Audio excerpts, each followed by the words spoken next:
पिंपरी चिंचवडमध्ये सुद्धा सीएनजीच्या दरात वाढ झाल्यामुळे रिक्षा चालक कॅब चालकांनी नाराजी व्यक्त केली आहे। सीएनजीच्या दरात सातत्यानं वाढ होते, मात्र भाडं आहे त्याच दरात आहेत असं या रिक्षा चालकांनी म्हटलेलं आहे आणि त्यांनी आपली नाराजी बोलून दाखवली आहे।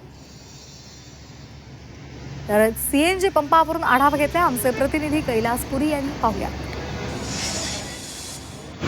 सीएनजी गॅसच्या दरामध्ये वाढ झालेली आहे। जवळपास 1.5 रुपयांनी सीएनजी गॅस जे आहेत ते वाढलेले आहेत। आज सीएनजी गॅसचा दर जो आहे तो 92 रुपये 25 पैसे आहे।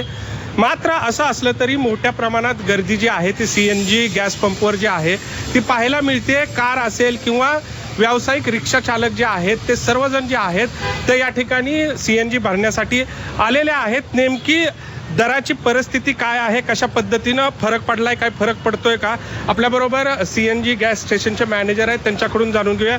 काय सांगाल, काय फरक पडलाय का गॅस दरवाढ झाल्यामुळे? नाही, कस्टमरचा काहीच फरक पडला नाही। रेग्युलर जेवढे लोक आहेत ते प्रॉपर चालू आहेत, त्याच्यात काही नाही। काय रिक्षा धंद्यामध्ये काय मजा राहिली? गॅस 99 रुपयावर पोचलंय तर काय आता रिक्षा लोक आम्हाला भाडं बी वाढून देत नाहीत सर, नाही का? जे आहे तेच पहिल्यापासून जे चाललंय तेच चालू आहे। गाड्या पण भरपूर झाल्या, गॅसचा रेट एवढा वाढल्यामुळे आम्हाला हे परवडत नाही। आम्ही इकडं तिकडं घेतो। कैलास पुरी, झी मीडिया, पिंपरी चिंचवड।